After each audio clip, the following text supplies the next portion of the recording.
speak to Jazeera's Mike Hanna, joins us live from eastern Libya. He's on the road to Ajdabiya. Mike, what is the latest situation on the ground there? Well, as you can see, the cars streaming out from behind me here off Ajdabiya. We are about 100 meters away from the eastern gate, which is on the north side. That is the Benghazi side of Ajdabiya.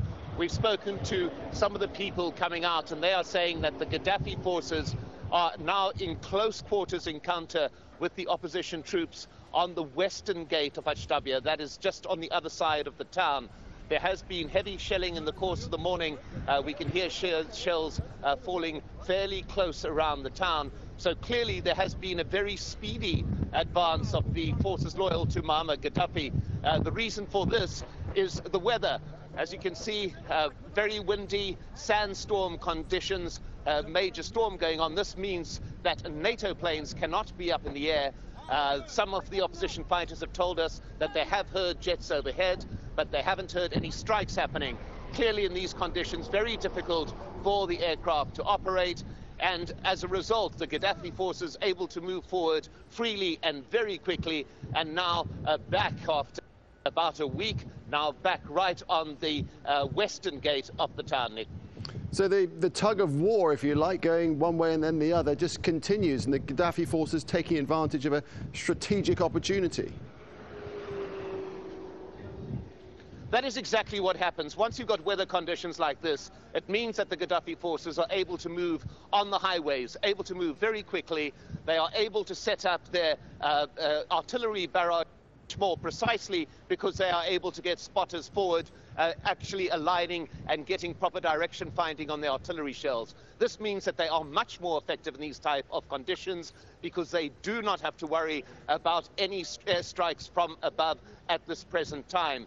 Now, we do know as well, of course, that the opposition forces have been advancing for the past 24 hours. That is further to the west, way down the coast from Ajdabiya.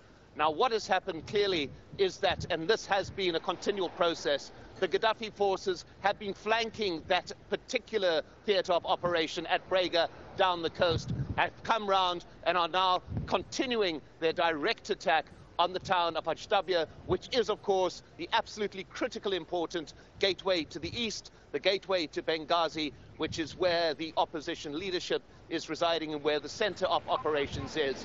This may be temporary. It did happen a week ago, as you continue to see civilians coming out, as well as some military units.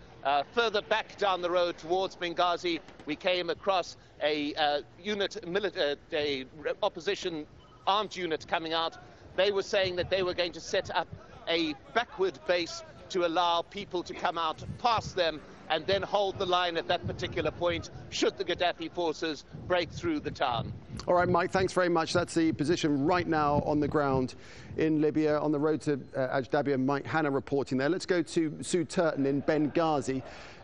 Sue, we're seeing big strategic movements on the ground right now. I'm just wondering what the people of Benghazi, all those people behind you there at the port, what does this do to their resolve when they hear about this advance happening?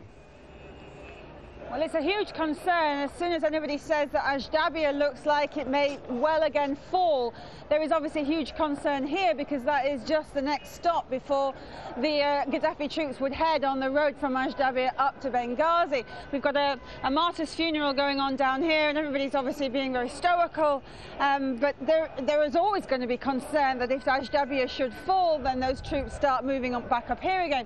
I should say that for the first time yesterday when we came back from Ajdabiya, we were seeing there were actually a number of tanks, a number of anti-artillery weapons dug into that route for the first time. We haven't seen that before. When we've come before, all the weapons have just been taken all the way to the front. So there is a sense that they are trying to think about defences, even as that, as you call it, tug of war goes on between Ajdabiya and Brega, that if again Ajdabiya was to fall, they would try and hold the line rather than just retreating all the way back. Been a lot of criticism about NATO in their efforts in Benghazi and how much NATO have contributed to this. But there's nothing NATO can do about what's happening right now because this is purely Gaddafi's forces taking advantage of a strategic situation, a change in the weather that's working to his advantage. you do have to ask yourself why it is that Gaddafi forces can monopolise on that sandstorm and the anti-government forces can't. At the end of the day, they're both blinded by it. If they were to hold their ground on that road between Brega and Ajdabiya and the Gaddafi forces started to advance, there could be a sense that they could actually engage and maybe actually take some of those Gaddafi forces out. But unfortunately, we've seen time and time again, as soon as there is any kind of attack on the anti-government forces, they do immediately pull back. It has improved a little. We were seeing a little bit less of that real complete pullback with no regard to thinking about holding that defensive line.